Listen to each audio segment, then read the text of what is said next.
Assalamualaikum warahmatullahi wabarakatuh. Perkenalkan, saya Nila Purnamasari. Saya mahasiswa dari Universitas Bintata. Di sini saya akan mempresentasikan hasil proposal yang telah saya buat. Berikut proposalnya.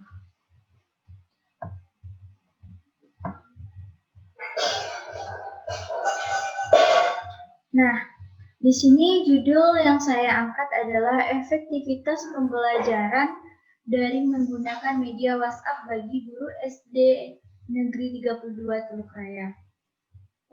Di sini bisa kita lihat latar belakang dari topik yang saya angkat. Latar belakangnya adalah adanya pandemi COVID-19 berdampak pada masalah pendidikan di Indonesia. Pembelajaran saat ini tidak dapat dilaksanakan secara tatap muka karena terhambat oleh pandemi COVID-19, sehingga pembelajaran harus dilaksanakan secara online dengan jarak jauh antara pendidik dan peserta pendidik. Pembelajaran daring dilaksanakan di tengah pandemi ini supaya proses pembelajaran masih tetap berjalan lancar, walaupun hanya dilaksanakan secara daring, dan supaya pembelajaran masih tetap berjalan secara lancar dan efektif. Walaupun pembelajaran dilaksanakan secara daring, proses pembelajaran harus tetap berjalan secara efektif. Efektivitas pembelajaran yang dimaksud seperti efektivitas dalam hal ketepatan pendidik dalam penyusunan program pengajaran, sikap pendidik dalam mengelola kelas, komunikasi antar pendidik dengan peserta didik masih berjalan dengan lancar, dan yang lainnya. Nah, dengan adanya masalah yang ditemukan oleh peneliti dan seiring dengan adanya masalah yang sedang terjadi saat ini, begitu juga dengan begitu banyaknya penelitian yang membahas mengenai kelebihan serta kekurangan penggunaan media sosial dalam pembelajaran daring. Berdasarkan permasalahan ini, saya tertarik untuk meneliti tentang efektivitas pembelajaran daring menggunakan media WhatsApp bagi guru SD Negeri 32 Teluk Raya. Dari latar belakang tersebut, kita dapat mengidentifikasi permasalahan-permasalahan yang ada. Yang pertama yaitu pembelajaran yang tidak bisa dilakukan secara tatap muka. Yang kedua, keefektifan pembelajaran secara daring. Ketiga, kekurangan sosial media sebagai pembelajaran daring. Nah, di sini kita fokus pada permasalahan identifikasi masalah yang telah diuraikan di atas. Penelitian ini difokuskan pada efektivitas pembelajaran daring menggunakan media WhatsApp. Dari rumusan masalah, dari latar belakang tersebut kita bisa menemukan rumusan masalahnya. Yang pertama yaitu bagaimana efektivitas pembelajaran daring menggunakan media WhatsApp bagi guru SD Negeri 32 Teluk Raya. Nah, serta tujuannya di sini adalah mengetahui efektivitas pembelajaran daring menggunakan media WhatsApp bagi guru SDN 32 Teluk Raya.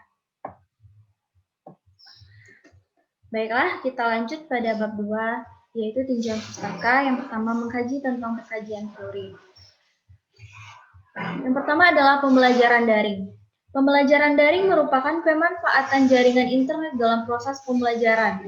Isman dalam Sopron 2019 halaman 2. Hartley 2001 halaman 34 menjelaskan bahwa e-learning atau pembelajaran secara daring merupakan suatu jenis belajar mengajar yang memungkinkan tersampaikannya bahan ajar ke siswa dengan menggunakan media internet, intranet, atau media jaringan komputer lainnya. Nah, berikut adalah efektivitas pembelajaran. Menurut Supardi 2013, pembelajaran efektif dalam kombinasi yang tersusun meliputi manusiawi, material, fasilitas, perlengkapan, dan prosedur diarahkan untuk mengubah perilaku siswa ke arah positif dan lebih baik sesuai dengan potensi dan perbedaan yang dimiliki siswa untuk mencapai tujuan pembelajaran yang telah ditetapkan. Di sini ada sosial media. Sosial media yang kita ketahui adalah untuk men-share apapun yang kegiatan yang kita lakukan. Nah, di sini sosial media juga berguna untuk selama belajar di masa pandemi ini, juga berguna untuk kita belajar secara daring. Salah satunya yaitu penggunaan WhatsApp.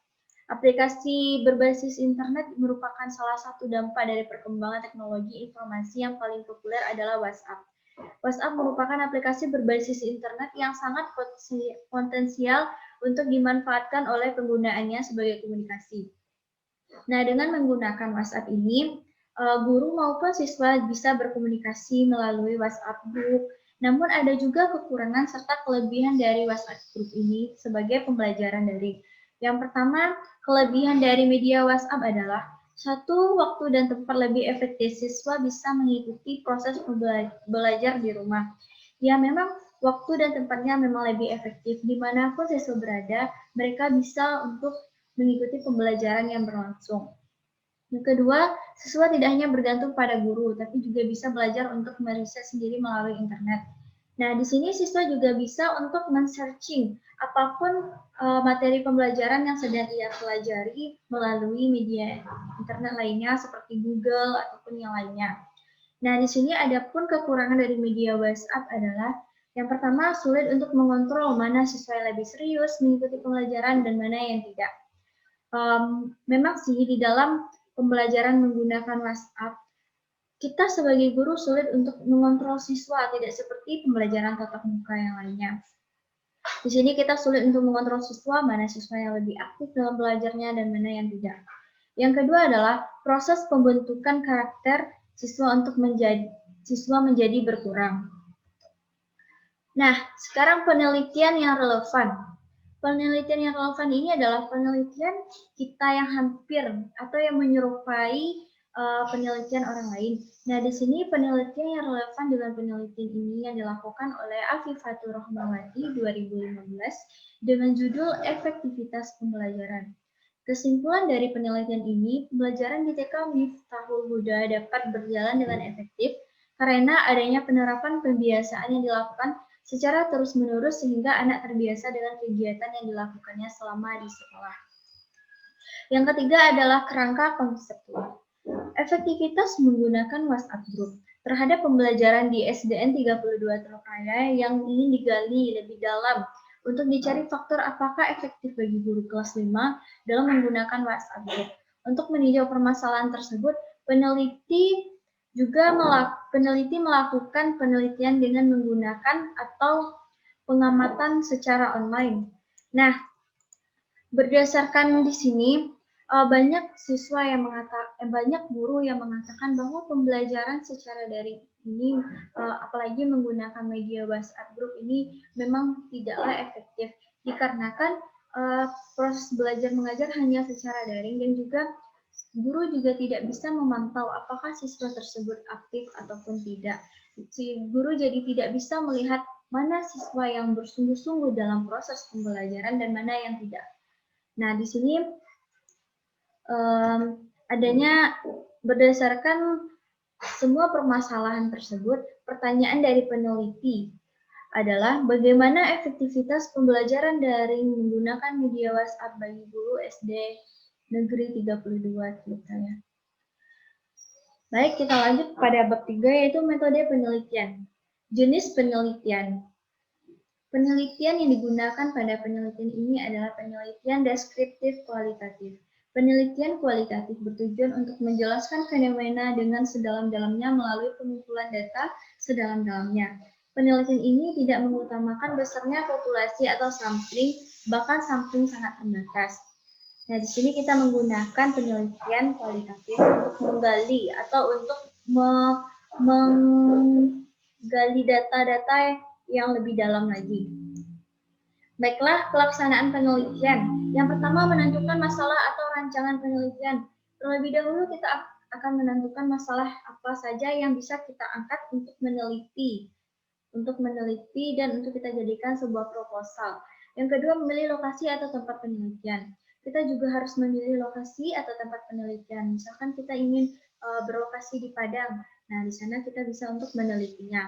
Yang ketiga adalah membuat atau menyusun instrumen. Kita bisa menyusun instrumen-instrumen yang ada. Misalkan bisa dengan instrumennya dengan wawancara, dengan melakukan tes, dan yang lainnya. Yang keempat adalah melakukan uji coba instrumen. Nah, di sini kan saya mengambil instrumennya wawancara. Saya bisa melakukan uji coba dengan pergi ke lokasi tersebut untuk menanyakan apakah pembelajaran secara daring ini efektif apa tidak kepada gurunya. Yang kelima adalah menyusun laporan penelitian. Nah, setelah data-data semuanya yang telah kita dapat, kita bisa menyusun laporan penelitian. Instrumen penelitian. Di sini saya mengambil instrumen penelitiannya berupa wawancara. Wawancara ini bisa membantu saya dalam mengumpulkan data-data mengenai penelitian yang saya lakukan. Nah, subjek penelitian. Subjek penelitian yaitu di dalam penelitian saya yaitu guru SD 32 Teluk Raya. Sumber datanya saya bisa mengambil melalui proses wawancara. Teknik pengumpulan data. Yang pertama itu wawancara. Memang di dalam penelitian saya ini saya mengambil instrumen wawancara karena saya butuh informasi yang lebih dalam lagi yang bisa saya gali untuk bisa diambil itunya. Yang kedua adalah dokumentasi. Di dalam melakukan penelitian kita juga bisa melampirkan dokumentasi seperti foto ataupun rekaman-rekaman yang ada pada saat wawancara. Tapi di sini kita tidak bisa melampirkan rekaman, bisa juga kita lampirkan sedikit-sedikit teks-teks apa saja yang dapat kita lakukan pada wawancara. Yang F, teknik analisis data. Yang pertama, reduksi data. Reduksi data merupakan analisis yang memaparkan, menggolongkan, mengarahkan, membuang data yang tidak perlu sehingga kesimpulan dapat ditarik dan diverifikasi. Nah, yang kedua adalah penyajian data. Penyajian data yang dibatasi sebagai sekumpulan informasi tersusun yang memberi kemungkinan adanya penarikan kesimpulan dan pengambilan tindakan yang lebih jauh seperti menganalisis. Yang ketiga adalah verifikasi data. Nah, di sini adalah verifikasi data ini adalah pencarian arti atau pola-pola penjelasan alur sebab akibat dan proporsi. Nah, jadi itulah hasil dari proposal yang saya teliti. Semoga apapun itu bisa diambil ilmunya baik yang baik, bagi yang buruk dibuang. Baik, sekianlah hasil dari presentasi proposal saya. Maaf kalau ada salah dan janggal. Baik, saya akhiri dengan Assalamualaikum warahmatullahi wabarakatuh. Terima kasih.